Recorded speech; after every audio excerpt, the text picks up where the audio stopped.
Natasha Denona a sorti une nouvelle palette il y a quelques jours. Évidemment, j'ai craqué et je l'ai achetée.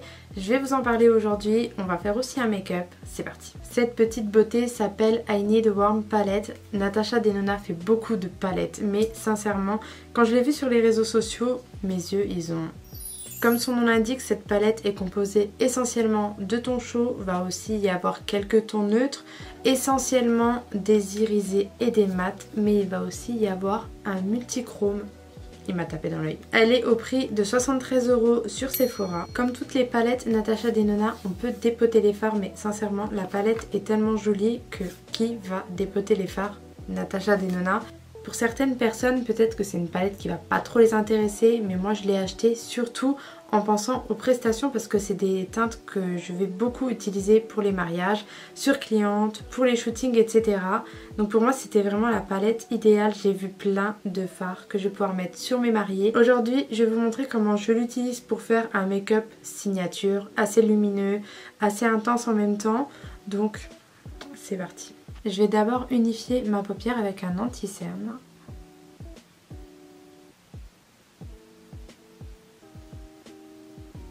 Pour commencer, je vais utiliser le fard Mellow qui a un beige assez clair que je vais mettre sous l'arcade sourcilière. Hop.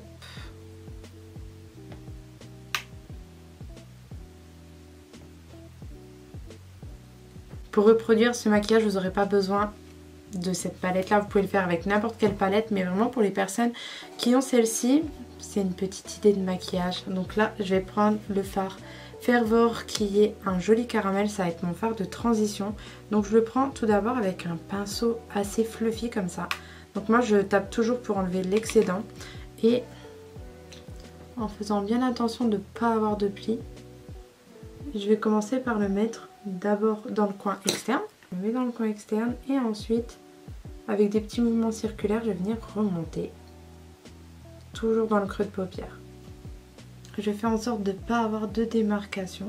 Mais je vais quand même prendre le fard qui est juste au-dessus, le Ripe. Et je vais bien flouter les bords avec. Avec un pinceau encore fluffy mais plus fin, je viens prendre le fard Vim qui est ce marron là juste au milieu. Et je vais vraiment donner un petit peu plus d'intensité à mon coin externe. Donc encore une fois, d'abord, je dépose ma matière, je tapote. J'y vais vraiment la main légère, toujours. Je préfère avoir la main légère et venir en rajouter que l'inverse, qui est impossible. Hop, et ensuite, je fais des petits mouvements circulaires, encore une fois, pour que ce soit bien flouté, bien blendé.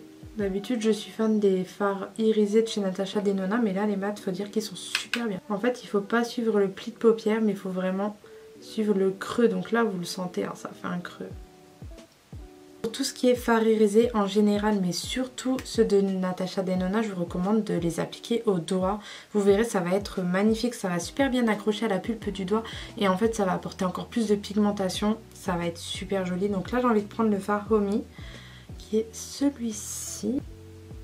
Donc là, ouais, il est trop joli. C'est à ce moment-là que je suis contente de ne pas avoir des grands ongles parce que sinon j'aurais déjà défoncé le fard. Voilà. Et je viens tapoter en fait.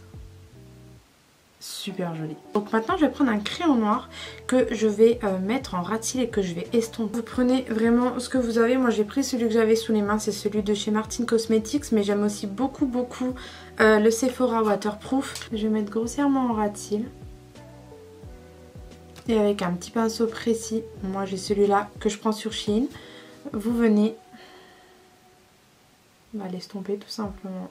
Et plus le pinceau il sera précis, plus ça sera facile pour vous de faire ce genre de choses. Hop, je l'estompe, je l'étire. Tant que c'est gras, je peux le travailler. Donc là, je vais reporter exactement le même fard avec le même pinceau en ras de cils. Ensuite, je vais prendre le fard le plus foncé de la palette, c'est le Pep, qui a un marron. Celui-là, il est assez neutre. Et je vais juste nettoyer un peu le pinceau, je vais garder le même parce qu'il est tellement précis. Et en fait, je vais venir fixer le crayon, qui a une texture grasse, avec le fard. Comme ça, ça va pas bouger et il n'y aura pas de transfert. Donc, voilà, je vais juste tout simplement repasser dessus. Là, je vais recourber mes cils et mettre mon mascara. Ensuite, je mettrai mon faux cil et je vous retrouve après.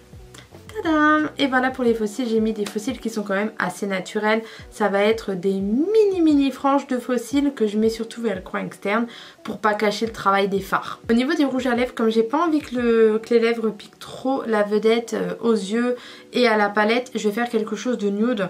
Donc je vais faire mon combo favori du moment, un marronné. Donc je prends le crayon de chez Make Up Forever en teinte Limitless Brown, si je me trompe pas, punaise je fais tomber. Et je vais mettre un nude dessus.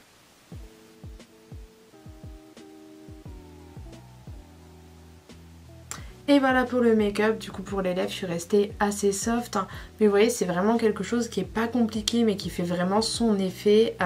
La palette elle est géniale, je vais vous dire ce que j'en pense. Je sais pas si je vais être très objective parce que honnêtement j'adore les palettes Natasha Denona, j'adore la qualité des fards, je trouve qu'ils ont vraiment quelque chose en plus des autres fards. Franchement j'ai plein de marques, mais en tout cas en tant que maquilleuse sur les clientes, les prestations, les mariés, je prends toujours les Natasha Denona pour... en fait c'est une valeur sûre, on sait que la qualité elle est incroyable, que les fards sont bien irisés, que ça rend bien en photo. Donc si vous êtes maquilleuse, maquilleur, en tout cas en prestation, ça c'est génial. Si vous êtes un make-up enthousiaste, make-up addict, que vous êtes fan de la marque, vous allez être ravis aussi. Après sincèrement c'est une palette dont on va retrouver les teintes un petit peu partout si vous n'avez pas envie de mettre 73 € dedans, parce que franchement je comprends que c'est un énorme budget. Moi je vais pas toutes les acheter, j'achète vraiment celles pour lesquelles j'ai un coup de cœur parce que c'est quand même un gros budget de mettre 73 € dans une palette.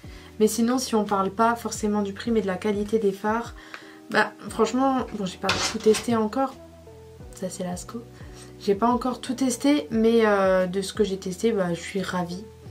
Et voilà, je sais pas quoi vous dire de plus. Je suis ravie de mon achat, à savoir que j'ai quand même réussi à faire passer dessus un bon de 10%. Alors je sais pas comment ça se fait, j'étais persuadée que Natasha Denona c'était point rouge, mais j'ai réussi à, quand j'ai commandé, à faire passer un bon de 10%. Le packaging est hyper quali, c'est super joli, moi je lui mets 10 sur 10. Je sais que je publie pas énormément sur ma chaîne YouTube, franchement j'essaie à chaque fois, je reviens, j'essaie de m'y remettre. Je vais vraiment essayer de m'y remettre. Mais sachez que si je publie pas ici, je publie sur Instagram et sur TikTok. Là-bas c'est des formats un petit peu plus courts, un peu plus rapides. Vous me retrouvez aussi en story quotidiennement, donc ça permet de ne pas couper le lien. Donc n'hésitez pas à me retrouver là-bas, je vous mets tous les liens en barre d'infos. Et vous abonner aussi ici. Ça fait toujours plaisir. Moi je vous dis à la prochaine, je sais pas quand, honnêtement je vais pas m'avancer et mettre la pression, mais à la prochaine, je vous fais plein de gros bisous. Ciao ciao.